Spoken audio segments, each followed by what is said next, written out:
For real. Crawford 100%. Crawford is 100%. If he ain't 100%, he 90%. He's still gonna fight. He's still gonna fight. That's just what it is. Forget that damn shoulder. From what you saw then from training, do you think he's carrying the weight well then? Oh yeah, absolutely.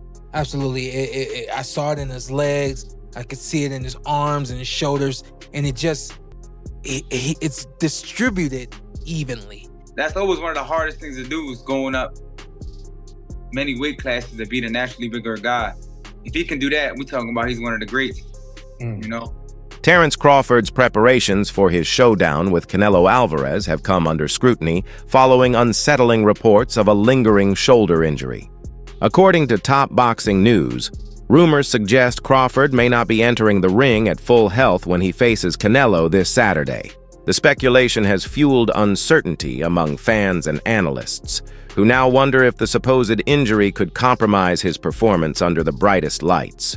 Former champion and analyst Tim Bradley, however, dismissed the noise. In his view, only Crawford's inner circle knows the truth, and injury chatter from the outside holds no weight. Bradley stressed that whether Crawford is at 100% or slightly less, he will still show up ready to fight.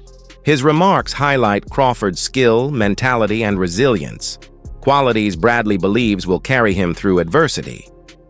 By brushing aside injury rumors, Bradley reinforces the image of Crawford as a no-excuses warrior, always prepared to perform at the highest level. Bradley, you already know the rest. F that damn shoulder. We don't care about that shoulder. We don't care about that shoulder. Man, I see some bozos talking about, oh, his shoulder hurt and all this. You don't know what you're talking about. Shut up. You don't know what you're talking about. You just talking just to talk. You have no clue what's going on in Crawford's camp. No clue. So shut up, bozo. Man, tired of this, man. Golly. Even the stuff about Boots. Boots beating the hell out of Canelo. Fugazi. That's not true. That was not true. That was not true. Man, everybody always creating stupid-ass narratives just to get views, yo. For real. Crawford 100%. Crawford is 100%. If he ain't 100%, he 90%. He's still gonna fight. He's still gonna fight. That's just what it is. Forget that damn shoulder. Bro, this is what we signed up for. This is part of being a fighter. That's what it's part of. This is what you wanted. This is what you got. This is what comes with it. That's it. Stop making excuses. Don't want to hear that, man. Hell no. No excuses. No team. Winner takes all on this one.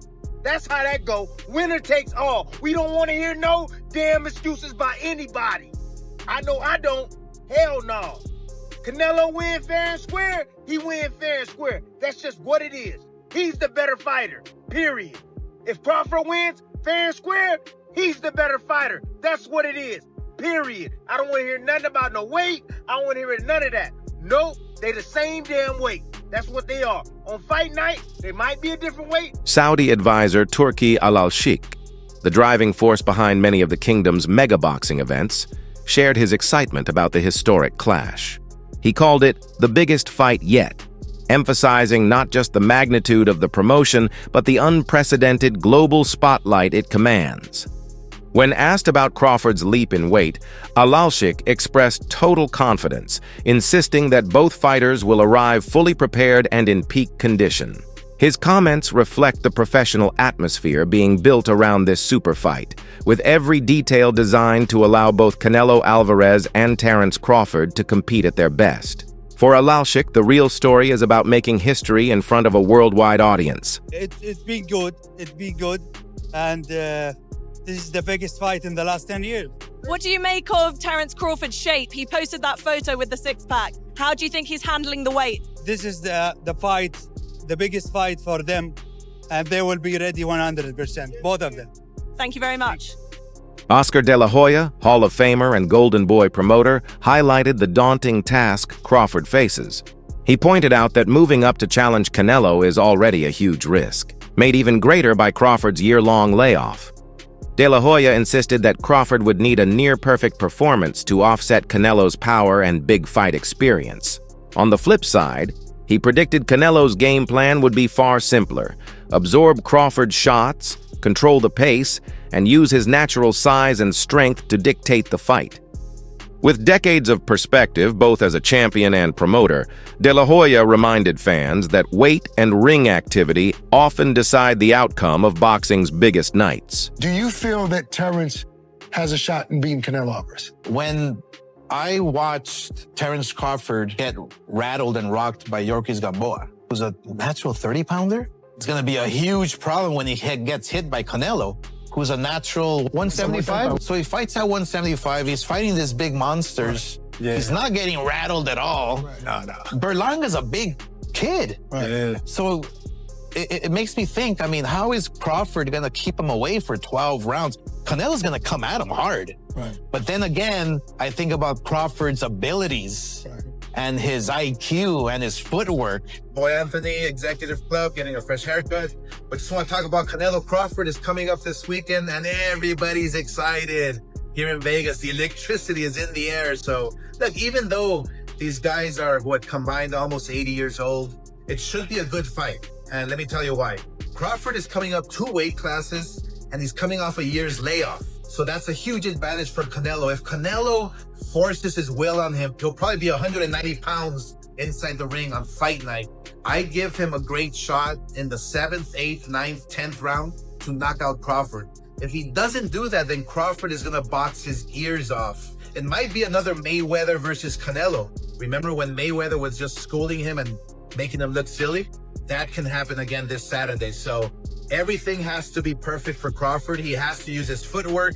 He has to use his speed, his combinations, his ring IQ. He has to stay disciplined.